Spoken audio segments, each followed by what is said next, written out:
Hadirin yang sholat tarawih yang berbahagia, marilah kita mendengarkan ceramah Ramadan atau kultum yang akan disampaikan Ustaz Syafi'i. Kepada beliau kami persilahkan.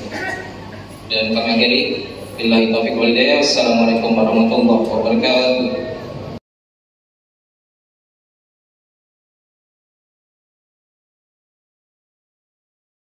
Assalamualaikum warahmatullahi wabarakatuh. Bismillah, alhamdulillah, wassalatu wassalamu ala rasulillah Sayyidina Muhammadin ibni Abdillah wa ala alihi wa sahbihi wa mawala, wa la hawla wa la quwwata illa billah. أشهد أن لا إله إلا الله وحده لا شريك له وأشهد أن سيدنا محمدا عبده ورسوله لا نبي بعده. سبحانك لا علم لنا إلا ما علمتنا إنك أنت العليم الحكيم وتب علينا إنك أنت التواب الرحيم. اللهم صل وسلم على سيدنا محمد مفتاح باب رحمة الله عدد ما في علم الله صلاة وسلاما دائمين بدوام ملك الله وعلى آله وصحبه. اللهم صل وسلم على سيدنا محمد صلاة تفتح بها لنا فتوح العارفين وتفقهنا بها في الدين وعلى آله وصحبه. رب اشرح لي صدري ويسر لي أمري واحلل عقدة من لساني يفقهوا قولي. آمين. أما بعد.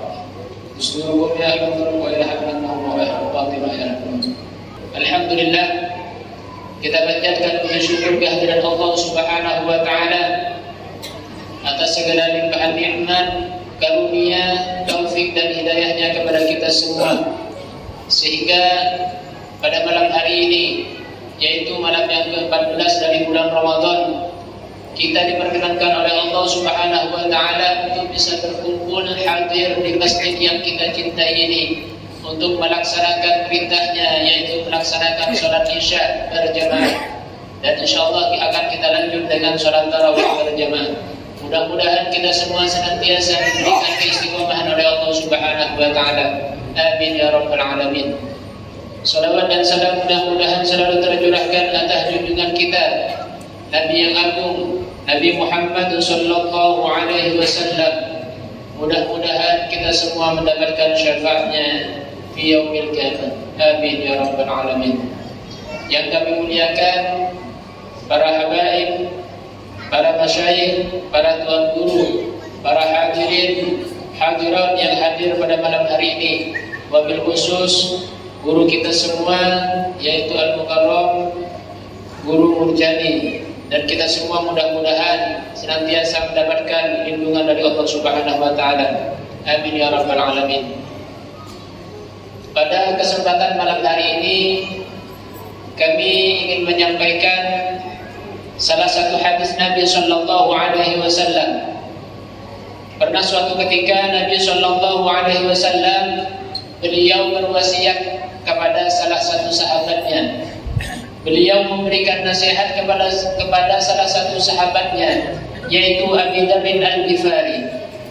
Suatu ketika Nabi berpesan kepada Abi Dzar Al-Ghifari, beliau bersabda, "Ittaqillaha haitsu ma kunta wa atbi'is sayyi'ata al-hasanah tamhuha wa khaliqin nasa bi khuluqin hasan." Hadis ini diriwayatkan oleh Imam At-Tabrani. Kata Nabi sallallahu alaihi wasallam, "Ittaqillaha haitsu ma kunta."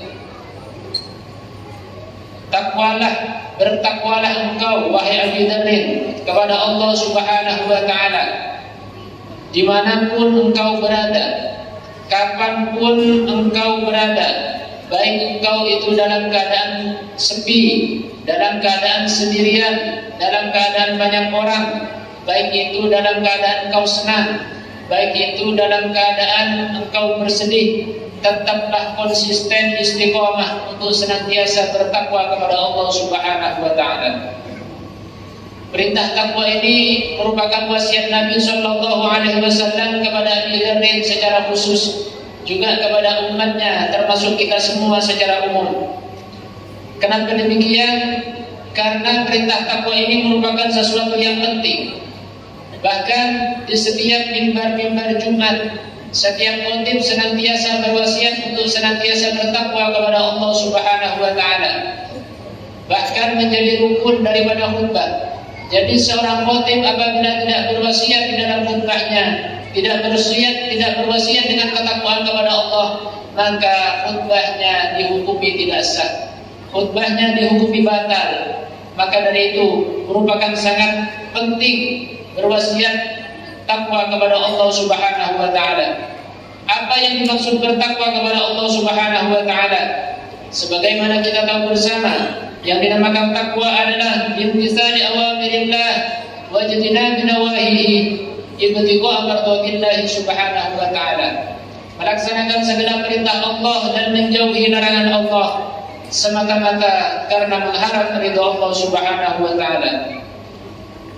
Hadirin para jemaah yang dirahmati Allah, bertakwa kepada Allah Subhanahu wa taala apabila banyak orang itu merupakan sesuatu yang gampang. Melaksanakan sholat, puasa, dan berzikir, membaca Al-Quran apabila di hadapan banyak orang itu merupakan sesuatu yang mudah. Namun bertakwa kepada Allah Subhanahu wa taala apabila dalam keadaan sendirian, tidak ada orang yang melihat, itu merupakan sesuatu yang berat dan sulit kadang kita untuk melaksanakannya. Namun kita berharap, kita memohon kepada Allah, mudah-mudahan ketakwaan ini senantiasa melekat di dalam dada kita, baik kita dalam keadaan sendirian maupun dalam keadaan banyak orang, baik kita dalam keadaan bersedih maupun dalam keadaan senang. Hadirin para jemaah yang dirahmati Allah, juga Nabi melanjutkan. Jadi di dalam hadis ini ada 3 poin. Pesan Nabi ada 3 pesan. Yang pertama, bertakwa kepada Allah Subhanahu wa taala kapanpun dan dimanapun kau berada. Dan yang kedua, wa atbi sayyi'atan hasanatan tamhuha. Ikutkanlah setiap amal kejelekan yang telah engkau perbuat, ikuti dengan amal kebaikan. Jadi apabila kita pernah tergelincir dengan kejelekan, dengan dosa, dengan kemaksiatan, maka di samping kita beristighfar mohon ampun kepada Allah, kita juga menyusuli amal kejelekan tersebut dengan amal kebaikan. Tambuha, maka amal kebaikan itu akan menghapus dosa-dosa yang pernah kita lakukan. Sebagaimana firman Allah Subhanahu wa taala di dalam Al-Qur'an, di dalam surah Hud ayat 114, innal hasanati yudhibnas sayyi'at. Sesungguhnya amal kebaikan itu dapat menghilangkan amal kejelekan. Dan yang terakhir, pesan Nabi yang ketiga, yang terakhir, wa khaliqin nas bi khuluqin hasan. Bergaulah dengan manusia, pergaulilah manusia dengan menggunakan akhlak yang baik. Apa yang dimaksud bergaul dengan manusia menggunakan akhlak yang baik? Ulama mengatakan bi an tu'amilahum bima tuhibbu ay yu'amiluka bihi min nahwi talaqati wajhin. Bergaul dengan manusia menggunakan akhlak yang baik adalah engkau memperlakukan manusia dengan perlakuan yang apabila engkau diperlakukan dengan seperti itu engkau senang, maka perlakukanlah manusia dengan hal semacam itu. Namun sebaliknya, apabila engkau diperlakukan dengan semacam itu engkau tidak senang, maka janganlah manusia engkau perlakukan seperti itu. Di antaranya, apabila kita berjumpa dengan orang lain, dengan saudara, dengan tetangga, dengan kerabat, kita menampakkan wajah tersenyum atau wajah berseri-seri. Itu merupakan di antara akhlak yang baik yang diajarkan oleh Nabi sallallahu alaihi wasallam. Hadirin para jemaah yang dirahmati Allah. Jadi kesimpulan dari pesan Nabi sallallahu alaihi wasallam di dalam hadis ini ada 3 pesan Nabi. Yang pertama, kita diperintahkan oleh Nabi untuk senantiasa bertakwa kepada Allah dimanapun dan kapanpun kita berada. Dan yang kedua, jangan lupa apabila kita sudah tergelincir dalam kemaksiatan, di samping kita beristighfar kepada Allah, kita juga melaksanakan amal kebaikan agar kejelekan tersebut dihapus oleh Allah Subhanahu wa taala.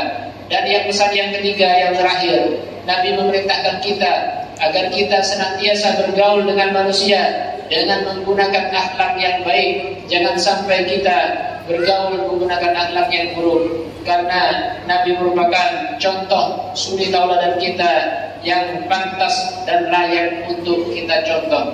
Hadirin jemaah yang dirahmati Allah, mudah-mudahan Allah Subhanahu wa taala senantiasa memberikan kita kekuatan, keistiqomahan, sehingga kita diberikan kemampuan oleh Allah Subhanahu wa taala untuk mencontoh akhlak baginda Nabi sallallahu alaihi wasallam. Amin amin ya rabbal alamin. Mungkin itu saja yang bisa kami sampaikan. Mudah-mudahan bermanfaat. Apabila ada kekurangan mohon dimaafkan. Hadza minni wal afu minkum. Wassalamualaikum warahmatullahi wabarakatuh. Waalaikumsalam warahmatullahi wabarakatuh.